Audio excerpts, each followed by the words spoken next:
my name is Taylor, aka Pimp Soda, and I am a photographer, graphic designer, entrepreneur, website designer, YouTuber, amateur vegan chef, and beautiful black woman.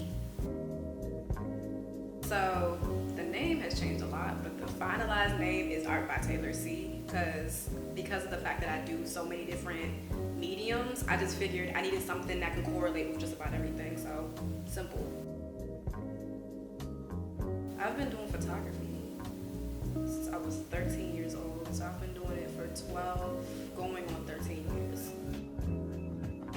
I want to say it started in high school, but at the same time, I told myself in high school, I think around the time I was 16 or 17, that I wanted to be a photographer, but I didn't really believe that I could do it until I got to college. And the reason why I say that is because I knew that it was going to get to the point where I needed to figure out what kind of a career I wanted to do. So I just saw something I was good at initially, and I was just like, yeah, Mom, I'm just going to study photography. But I didn't really have a passion for it just yet. And it wasn't until, I'll probably say, second semester of freshman year when I mastered how to shoot and develop film.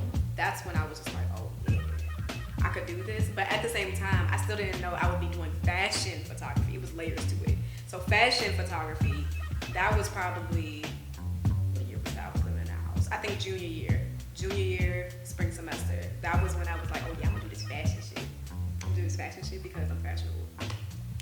Yo. I had to choose. Can I choose two?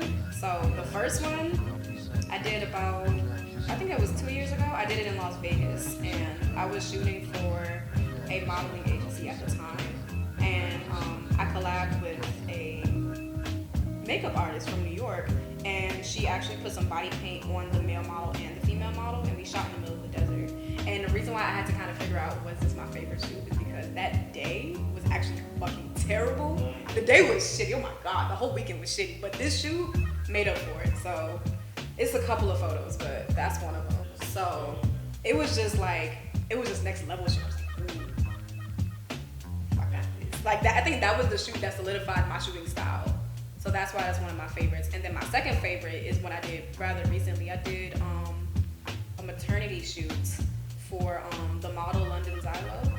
And it was just really peaceful, and I think that's when it resonated really well with just my overall like belief on just holistic healing and just health overall, because it was just a really beautiful organic shoot. Like we ate fruit together, we like lit stage, and we shot it in her backyard, and it was just so tranquil and beautiful. So I think this one really sits home with, as far as everything that I represent, just beautiful black love, beautiful vegan food, beautiful, well, baby wasn't there yet, but beautiful baby, you know, like it was just an amazing shoot, and it was just something that happened like really organically. So that is, those two will probably be the top, because one represents my really artistic fashionista side, and the other one represents my Afrocentric, hippie, vegan side, if that makes sense. Say, so this was an accidental collaboration, but I was glad that it happened. Do y'all know who do y'all know who the rapper Guap Dad 4000 is? Yeah, so I met him when I was in New York, and I got approved to shoot this show for this brand called Kid Super. It's like a really dope pipeline based in New York. And this random dude started talking to me. It wasn't him, but this random dude started talking to me, and he was like, "I know you do photography." I'm like, "Yeah, I've been doing it for so. And I'm just talking. I didn't realize I was talking to his manager. So he was just like, yeah, so I have this artist that I manage. I wanted to know if you would be able to take his photos during the show. And I was like, yeah, okay. And so then he was like, yeah, he's backstage right now, so I don't know where he is.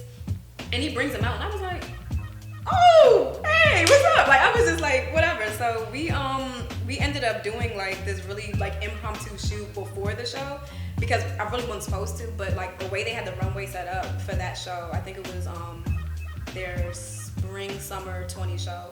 It was like all these thrifty, it was like a thrift volcano. That's what it sounded, that's what it was. And then we just took these really dope random photos, and we took them, and then I ended up keeping in contact with them, and then I ended up shooting his concert that night.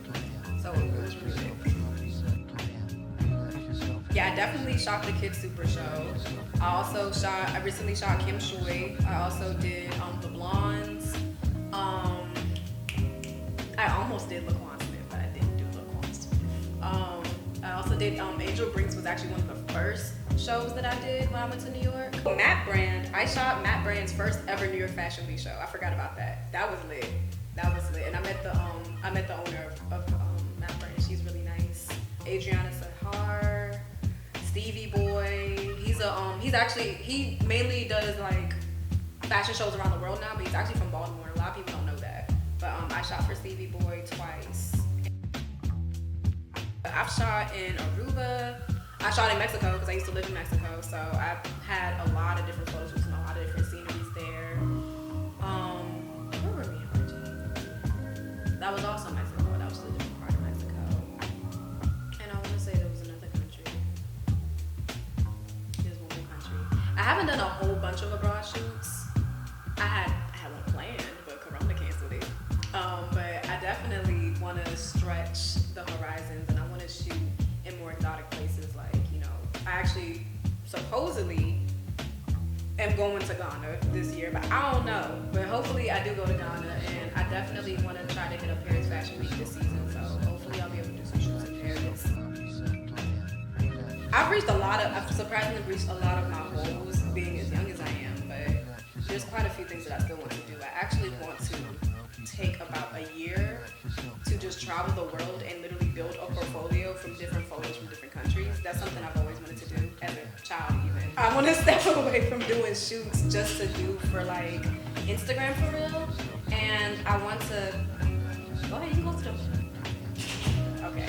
I want to step away from just doing shoots for Instagram, and I actually want to get into being more of a gallery exhibitionist. I want to be able to host different art shows across the country, across the world, and just have different galleries of different pieces that are basically exclusive. Like, I would never post this on social media. The only people that will probably have these photos are the people who are actually in the photos, and I want to be able to make money as an exhibitionist. And I also want to be able to have different seminars around different like universities and different communities, and be able to show like young Black youth that this is possible. Like, if you want to create for your entire life and make a living off of it, you can do it. I didn't quit my job. My job quit me. I got laid off. So it's crazy because I'm kind of really into astrology, and I've been learning a lot more about like the planetary movement and how it affects our lives.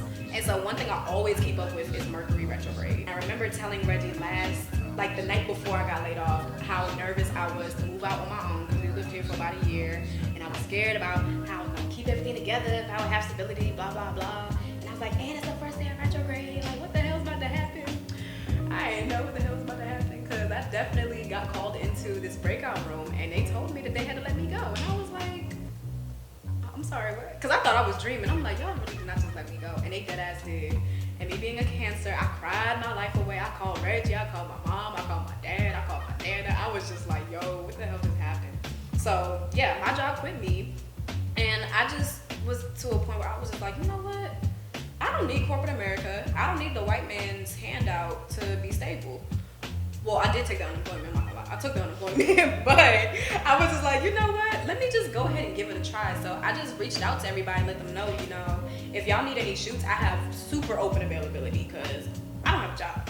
And my friend was like, well, if you want, I need a photographer to come with me to Miami. And I was like, okay. So I went to Miami like 4 days later, and then another one of my friends needed to shoot at the last minute, shot with her. One of the blogs that I do shoots for needed a photographer last minute to fly to California for Coachella. I was like, okay. So I went, and it's just like, literally, it was just a consistent train of just people booking me. So I was just like, I feel like the universe was really telling me that my time there was no longer needed. And basically what had happened, the reason why I got laid off was they had budget cuts. So they had laid off like 30 people in my office, like in the same day, and they didn't even warn us, like nothing. So once that happened, I was just like, I realized how much less stress I had in my life, how much happier I was, and my content was even getting better because I wasn't distracted consistently by this job that I hated. Now, it's not to say that I'm doing photography full time. It is a significant amount of my income, but I'd be lying if I said it was all of my income, because like other things, photography has its peak periods, and sometimes it has its periods where I don't have bookings at all. So I realized I need to be a person that has multiple streams of income. So I started dog sitting, as you can agency. I started dog sitting, and I also started doing like just little gigs like Uber Eats and stuff. And I also invest in stocks. So I have a few stocks in my name, and I'm just I don't do day trading, but whenever I know a stock is going to have a predicted good outcome as far as like the dividends and everything, I invest into it. So I'm building a stock portfolio right now as well. And I still do graphic design. So just for the most part, I work from home, and I'm very happy with everything that is bringing me income. But I know that eventually I do want photography to be my only income. But the fact that I can just say, like, get up whenever I want to, work whenever I want to, it's like something I never take for granted. So I'm happy. Instagram, TikTok, and Twitter, everything is Pimp Soda. Oh, and YouTube is also Pimp Soda. You can go to my website, heytaylor.co, not .com, because .com is too expensive. And you can check out my portfolio for graphics, for photos. I also do weddings, I do maternity shoots, I do runway. So it's a lot of beautiful photos that y'all can see. So